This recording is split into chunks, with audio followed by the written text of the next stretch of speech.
Diputado Mateo Escobar, me dijeron que aquí se tomaba el café más delicioso de la asamblea, ¿verdad o mentira? No sé si el mejor pues, pero siempre nos traen cafecito muy bueno de todas las subregiones de Antioquia. Yo quiero. Aquí vamos a servir cafecito A de ver, Giraldo, ¿de dónde? Antioquia, de los cafeteros, de las montañas de Antioquia. Voy a probar, a ver si Probalo. es verdad. Sí, está rico. Está bueno, Rico, está bueno. sin filtro. Sí, sí, sin filtro completamente. Preparado. Preparado. ¿Cómo te sientes? Excelente, a conversar, que eso es lo bueno. Eso es a conversar, es que ese es uno de tus lemas. Pero empecemos contándole a la gente que Mateo es diputado por el partido o por el movimiento Creemos, donde su líder es Federico Gutiérrez, el actual alcalde, pero además ustedes tienen un movimiento de renovación. ¿Qué significa esto? Contanos de tu líder, de este movimiento.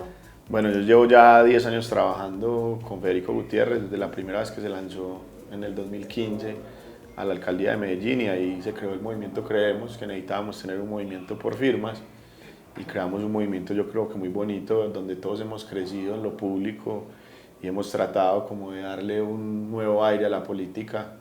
Yo me acuerdo que en mis principios me daba muy duro meterme en política, pero bueno, aquí estamos y yo creo que lo hemos hecho con amor y con pasión, que es lo que disfrutamos de hacer esta labor.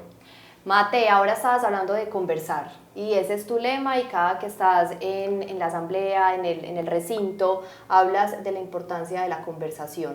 Hoy Colombia está viviendo un momento muy coyuntural a nivel político, a nivel de seguridad. Estamos a un año de elecciones presidenciales.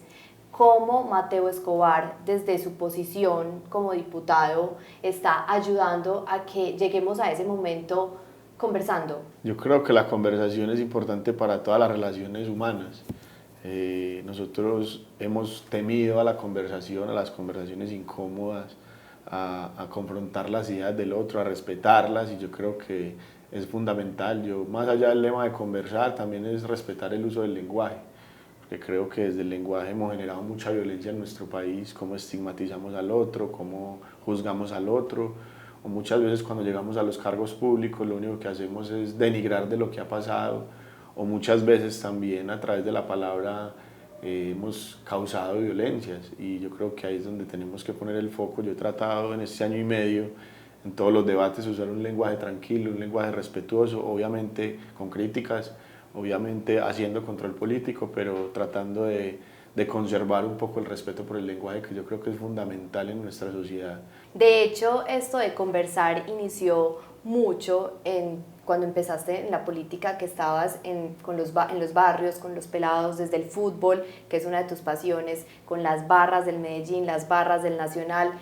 Eso empezó desde ahí. Sí, claro, los diálogos asertivos creo yo que se dieron en ese momento. Pues primero, cuando uno empieza a hacer política, aprende a conversar y a conocer las realidades de la gente, no a opinar desde la comodidad en la que uno puede vivir por lo menos, sino también conocer esas realidades. Y además me tocó liderar un proyecto que se llamaba Cultura del Fútbol, que primero fue un proyecto en el plan de gobierno y después se convirtió en una política pública donde había que volver a sentar actores del fútbol, como en este caso las barras populares, donde habían tenido muchas violencias, entre ellos muertos, entre ellos pues muchos de ellos también presos, y que no se juntaban a hablar hace muchos años, 4 años sin verse ni siquiera en el estadio.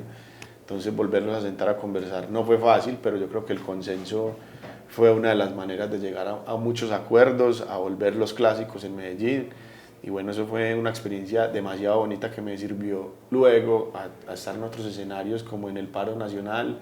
Yo trabajé en algún momento en el Ministerio del Interior y me tocó pues estar en Cali en conversaciones con la Minga, con la primera línea, con jóvenes que no querían escucharse, sino aferrarse a sus ideas, y yo creo que fue fundamental el diálogo en su momento, porque pues obviamente cuando uno escucha al otro y se pone en los zapatos del otro, pues ahí uno se quita un poquito sus prejuicios y la razón que uno siempre quiere poner por encima de todo.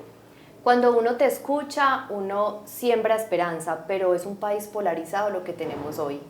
¿Qué le decimos a las personas? Porque cuando salimos a la calle y le preguntamos a la gente qué opina de ustedes, los que están ejerciendo el poder, que son escogidos obviamente por nosotros los ciudadanos, no se sienten satisfechos y creen que ustedes solamente están usando los recursos de una mala forma. ¿Uno cómo quita ese estigma que tienen todos ustedes los políticos? Yo sigo creyendo que la polarización es mental. y que nosotros al final todos los colombianos queremos lo mismo, que es un país que progrese, que es un país donde podamos vivir tranquilos, donde por lo menos haya justicia mínima de las cosas simples.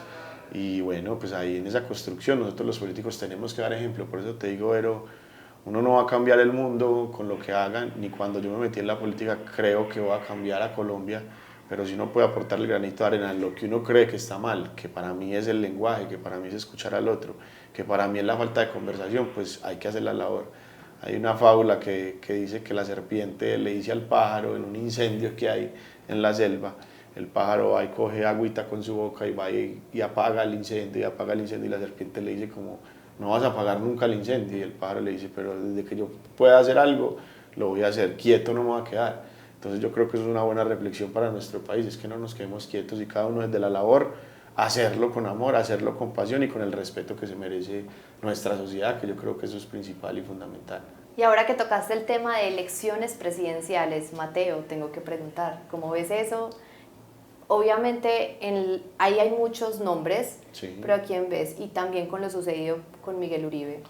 Yo más que nombres quisiera que el país eligiera un gobierno técnico, tecnócrata por así decirlo, un gobierno donde no polarice desde el poder, un gobierno que en realidad sienta los territorios y no utilice el discurso para instrumentalizar sus ideas o para instrumentalizar el pueblo, por así decirlo, y un gobierno que por lo menos nos ponga seriedad y le dé altura al país. Yo creo que eso es fundamental. En cuanto a nombres, no tengo a alguien específicamente, creo que soy un hombre que me he identificado por ser del centro derecha, por así decirlo. No creo ni en la derecha ni en la izquierda, creo que hay gente en la izquierda muy buena, creo que hay gente en la derecha muy buena, creo que hay gente en el centro muy bueno.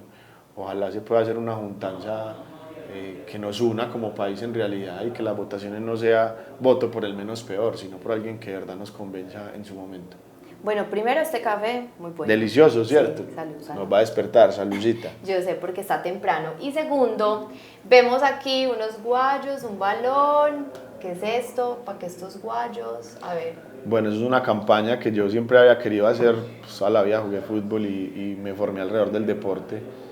Y para mí lo mejor que me podían dar chiquito eran unos guayos, eso era la felicidad.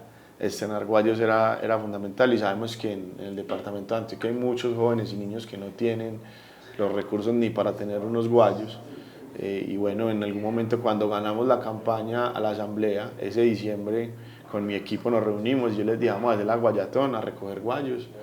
En diciembre todo el mundo se le pone a flor de piel su corazón y la solidaridad. Entonces aprovechamos un poquito el momento y recogimos guayos en su momento. En ese momento fuimos y los llevamos a la divisa en San Javier.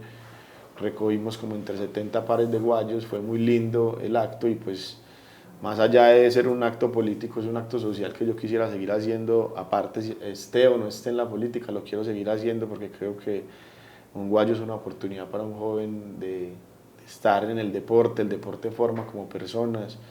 Y bueno, ahí estamos trabajando sobre eso. Mucha gente nos apoyó el año pasado, se sumaron muchos futbolistas a apoyarnos, Choronta, Richard Ríos, Juanfer Quintero. Y bueno, ahí hicimos una labor súper bonita con el equipo. Yo creo que cuando hacemos esa actividad, el equipo siempre me dice, es lo mejor que podemos hacer, me siento realizado, por así decirlo. Y bueno, uno verle la felicidad a un niño que no tiene la oportunidad de tener unos guayos es hermoso. ¿Y qué dice aquí? No, ahí en esas létricas lo que dice es como los nombres de los niños, también okay. Dice pues como un lema que yo siempre he tenido en la vida, que es la vida es para los que creen, y es creer a pesar de los dolores y la falta de oportunidades que tengamos en el país. Siempre hay que remar sobre la esperanza y sobre creer en un país donde a veces parece que fuera inviable. Mateo, gracias por el café, gracias además porque este café es de Antioquia, es de nuestros antioqueños, apoyar. De Giraldo. Eso, así que apoyar siempre a los antioqueños y gracias por tomarte este café conmigo y hablarnos desde el corazón, desde lo que estás haciendo en la asamblea y sigamos conversando. Gracias, Vero, por el espacio. Nada, hay que seguir conversando, la conversación une, la conversación nos hace entender la diferencia y yo creo que esa es la mejor forma de construir país. Y a ustedes, gracias por vernos, nos vemos en un próximo episodio. Chao.